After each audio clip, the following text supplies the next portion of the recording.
Vous avez peut-être déjà eu cette pensée. Ce travail ne me convient plus, je le sais, je le sens.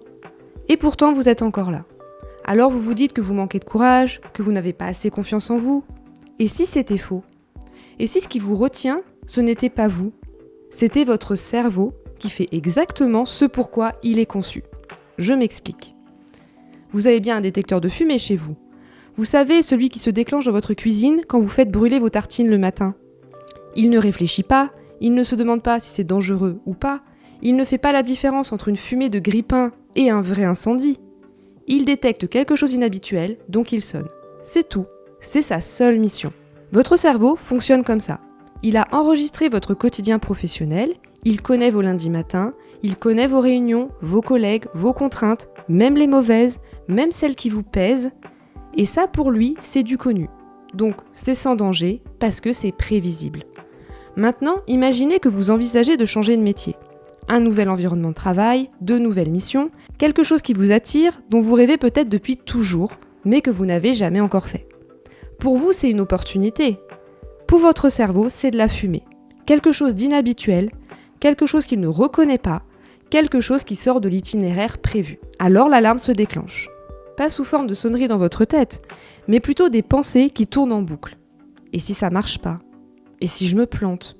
Et si ça ne me plaît pas ? Et si je perds tout ? Vous commencez à douter, à cogiter la nuit ? Vous vous sentez fatigué quand vous essayez d'avancer sur votre nouveau projet ? Ce n'est pas de la mauvaise volonté, c'est juste votre alarme qui fait son travail. Le problème, c'est qu'elle ne sait pas faire la différence entre un vrai danger et la fameuse tartine qui brûle. Pour votre cerveau, cette envie de reconversion est une zone inconnue. Et une zone inconnue, pour lui, ça ressemble à un danger. Alors il fait ce qu'il sait faire, il freine, il doute, il cherche des raisons de ne pas bouger. Votre cerveau préfère un inconfort qu'il connaît à un bonheur qu'il ne peut pas encore mesurer. Et ça, c'est super important de le comprendre. Parce que tant qu'on ne sait pas que ce mécanisme existe, on se bat contre soi-même. On se dit qu'on n'est pas capable, qu'on n'est pas fait pour ça, qu'on n'a pas ce qu'il faut, alors qu'en réalité, c'est juste votre cerveau qui cherche à vous protéger. Changer de voie professionnelle pour vous, c'est juste une décision de carrière, mais pour votre cerveau, c'est une prise de risque, concrète, immédiate, à neutraliser. Alors il va essayer de vous stopper, il vous envoie des questions sans réponse. Mais tu vas faire quoi exactement ? Il vous rappelle tous les gens que vous connaissez, qui ont essayé et pour qui ça n'a pas marché. Il vous convainc qu'il vous faut encore plus d'informations, plus de certitudes, plus de temps avant d'agir. C'est épuisant mais très efficace. Parce qu'à la fin, vous ne bougez plus. Et votre cerveau, lui, il est soulagé. Menace neutralisée, alarme éteinte. Et ce, même si votre job actuel vous pèse. Votre cerveau l'a intégré, il a appris à vivre avec, cet inconfort-là, il le gère. Alors qu'un changement de vie professionnelle, un projet qu'il ne connaît pas encore, ça, il ne sait pas ce que ça va donner. Et s'il ne sait pas, il ne veut pas le tester. Pas parce qu'il vous veut du mal, mais parce qu'il vous veut du bien, à sa façon. Résultat, vous réfléchissez beaucoup. Vous lisez, vous vous renseignez, vous regardez des témoignages, vous faites des listes, mais vous n'agissez pas. Il vous manque toujours quelque chose avant de pouvoir vous lancer. Ou alors vous avez déjà une idée, une vraie, quelque chose qui vous parle, qui vous anime, et pourtant le doute est là. Et si c'était pas le bon moment ? Et si je me trompe ? Donc vous repoussez, sans vraiment comprendre pourquoi. Vous vous dites que vous allez y réfléchir la semaine prochaine, puis le mois prochain, puis après les vacances. Vous procrastinez parce que votre alarme sonne. Alors, est-ce que tout est fichu ? Est-ce que vous êtes condamné à rester là, à subir votre job, parce que votre cerveau a décidé que c'était plus sûr ? Heureusement non, il existe des solutions pour calmer l'alarme et avancer malgré la peur. Car la vraie question n'est pas comment faire pour ne plus avoir peur, ni comment faire pour ne plus douter, ni comment faire pour être enfin prêt. Vous n'allez pas vous réveiller un matin sans peur avec une certitude absolue que ça va marcher. La vraie question c'est celle-ci. Comment avancer avec un cerveau qui doute ? L'objectif, ce n'est pas d'étouffer l'alarme, mais d'apprendre à avancer malgré elle, à baisser le volume progressivement, à lui montrer, preuve après preuve, que le terrain inconnu n'est pas si dangereux. C'est comme ça que ça fonctionne. Le cerveau ne se convainc pas avec des arguments, il se convainc avec des expériences. Des petites, des concrètes, des expériences répétées.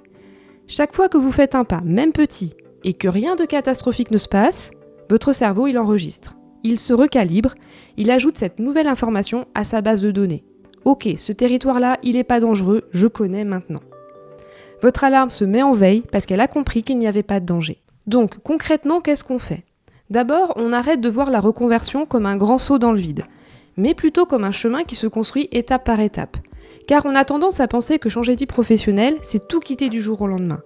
Et c'est cette façon de voir les choses qui vous paralyse. C'est ça qui active votre alarme. Parce que votre cerveau, face à une grande décision aussi radicale, il va sortir l'artillerie lourde. L'alarme s'active, vos pensées négatives vous submergent et vous repoussez encore votre projet de reconversion. Alors on va faire autrement. Aujourd'hui, posez-vous une seule question.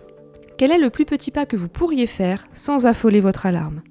Ça peut être 20 minutes à lire des témoignages de gens qui ont changé de voie dans un domaine qui vous attire. Ça peut être écrire noir sur blanc ce qui vous pèse dans votre job actuel, juste pour nommer les choses. Ça peut être contacter quelqu'un qui fait un métier qui vous intrigue, juste pour comprendre ce que c'est vraiment et à quoi ressemble son quotidien.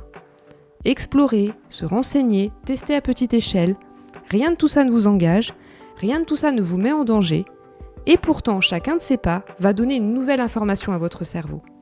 Il voit que vous bougez, il voit que rien ne s'effondre, et progressivement, il s'apaise. Alors, ne voyez pas votre cerveau comme un ennemi. Il n'essaie pas de vous empêcher de changer de vie. Il essaie de vous éviter de tomber. C'est sa seule intention. Le problème, c'est qu'il confond risque et inconnu, et que pour lui, tout ce qu'il ne connaît pas encore ressemble à un danger potentiel. Alors votre rôle, ce n'est pas de le forcer, ce n'est pas de passer en force, de tout plaquer du jour au lendemain et d'espérer que ça ira.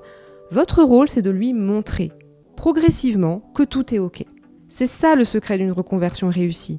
Pas de tout plaquer du jour au lendemain, mais une accumulation de petits pas qui, mis bout à bout, finissent par dessiner un nouveau chemin.